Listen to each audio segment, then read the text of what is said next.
Bonjour, ravi de vous retrouver encore une fois pour une nouvelle leçon. Nous allons découvrir aujourd'hui la subordonnée circonstancielle de condition.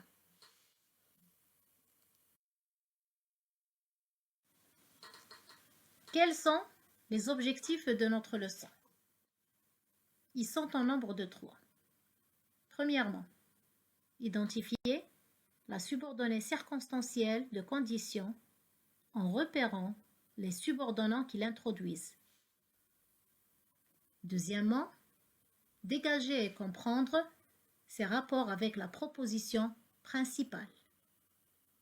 Troisièmement, utiliser convenablement les temps et les modes dans la subordonnée de condition et dans la principale.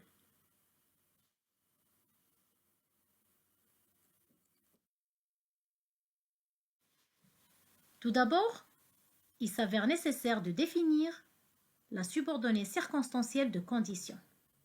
C'est ce que nous allons découvrir tout de suite.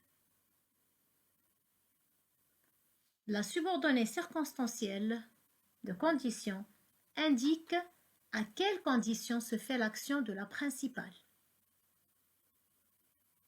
Elle est introduite par une locution conjonctive et occupe toujours la fonction de complément circonstanciel de condition du verbe de la principale. Le complément circonstanciel de condition répond à la question « à quelle condition ?»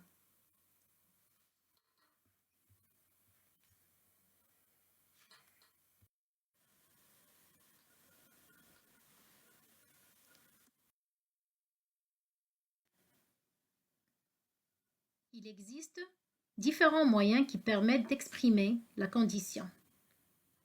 On va voir maintenant les constructions les plus fréquentes et les plus utilisées et aborder en même temps quelques particularités d'emploi des temps dans ces subordonnées.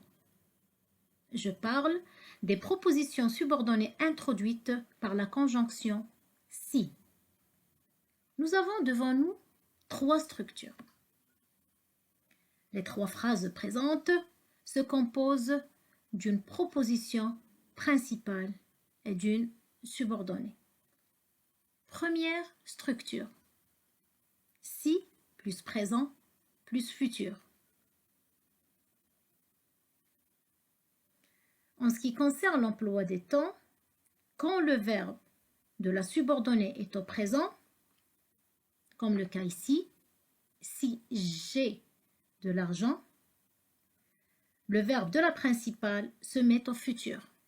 Je ferai. Le verbe faire conjugué au futur.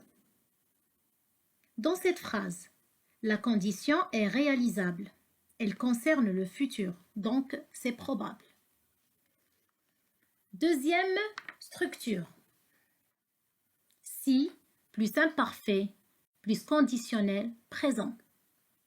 Exemple, si j'avais de l'argent, je ferais le tour du monde.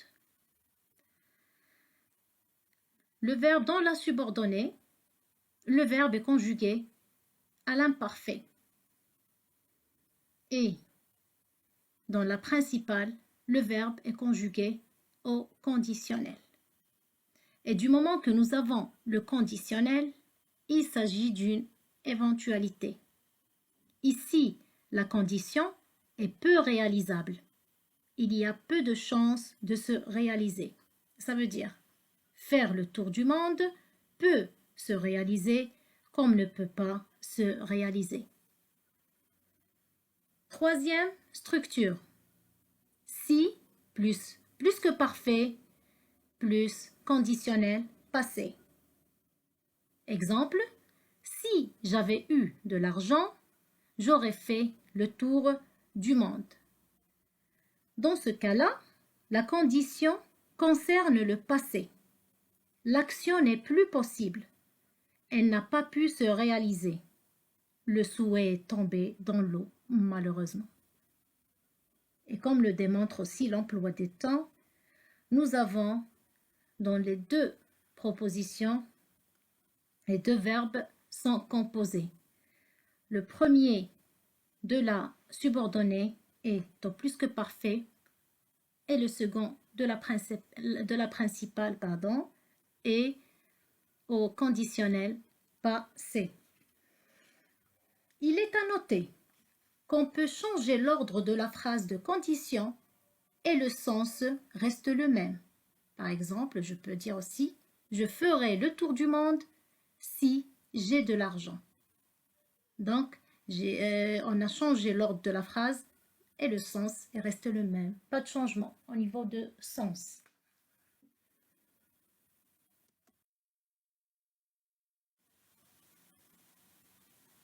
On peut aussi exprimer la condition par d'autres moyens.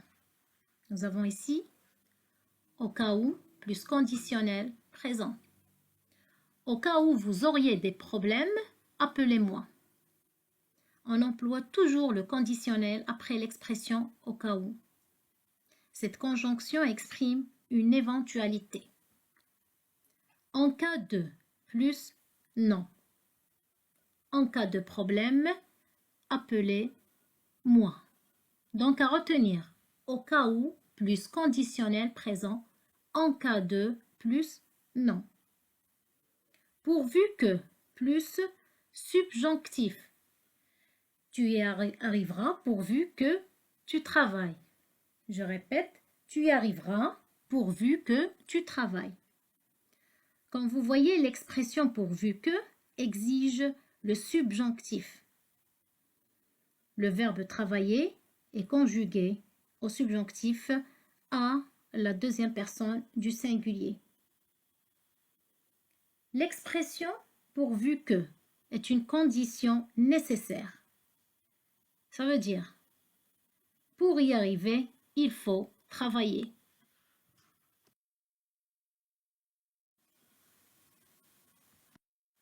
Autre moyen, à condition que plus subjonctif. L'exemple présent, je te prêterai mon livre à condition que tu me le rendes demain. Je te prêterai mon livre à condition que tu me le rendes demain. Ici, nous avons le verbe qui suit. L'expression à condition que est conjuguée au subjonctif. À condition que marque une condition indispensable. Mais la question qui se pose est pourquoi nous avons choisi l'emploi du subjonctif? Eh bien, tout simplement parce que nous avons deux sujets différents. C'est-à-dire, le sujet de la principale est bien différent de celui de la subordonnée. Dans la principale, nous avons « je » et dans la subordonnée, nous avons « tu ». Passons à une autre locution conjonctive. À condition de plus infinitif. Vous pourrez participer au concours à condition de présenter votre dossier de candidature avant la fin du mois. Je répète, vous pourrez participer au concours à condition de présenter votre dossier de candidature avant la fin du mois. Le verbe qui suit cette expression, à savoir à condition de, est en mode infinitif. La question qui s'impose encore une fois, pourquoi l'infinitif et non pas le subjonctif comme dans la phrase citée ci-dessus? La réponse est simple. Dans cette phrase, nous avons un seul sujet, que ce soit dans la principale ou bien dans la subordonnée.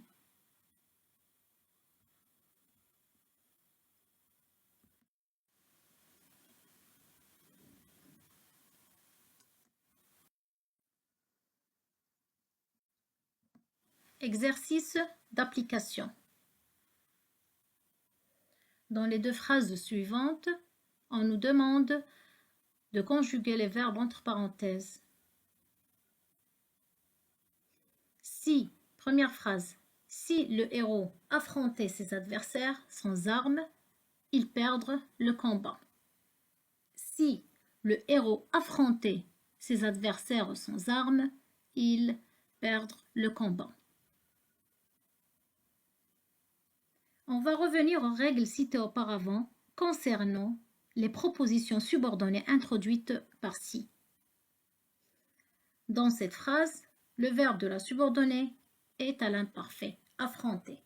Et la règle dit si plus si plus imparfait plus conditionnel présent. Ce qui nous donne perdrait. La réponse, donc, si le héros affrontait ses adversaires sans armes, il perdrait le combat. Si plus imparfait plus conditionnel présent. On va procéder de la même manière pour la deuxième phrase. Si nous faisons les analyses de l'ADN, nous démasquer le véritable criminel. Si nous faisons les analyses de l'ADN, nous démasquer le véritable criminel. Dans cette phrase, nous avons le verbe de la subordonnée est conjugué au présent. Et qui dit le présent dans la subordonnée dit le futur dans la principale. Et la réponse, si nous faisons les analyses de l'ADN, nous démasquerons le véritable criminel. Si nous faisons les analyses de l'ADN, nous démasquerons le véritable criminel.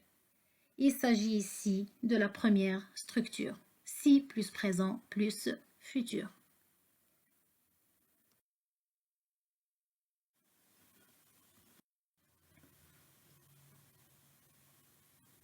Phrase suivante.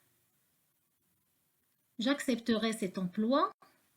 Les conditions de travail sont favorables, à condition que. On nous demande ici de relier les deux propositions par l'expression à condition que.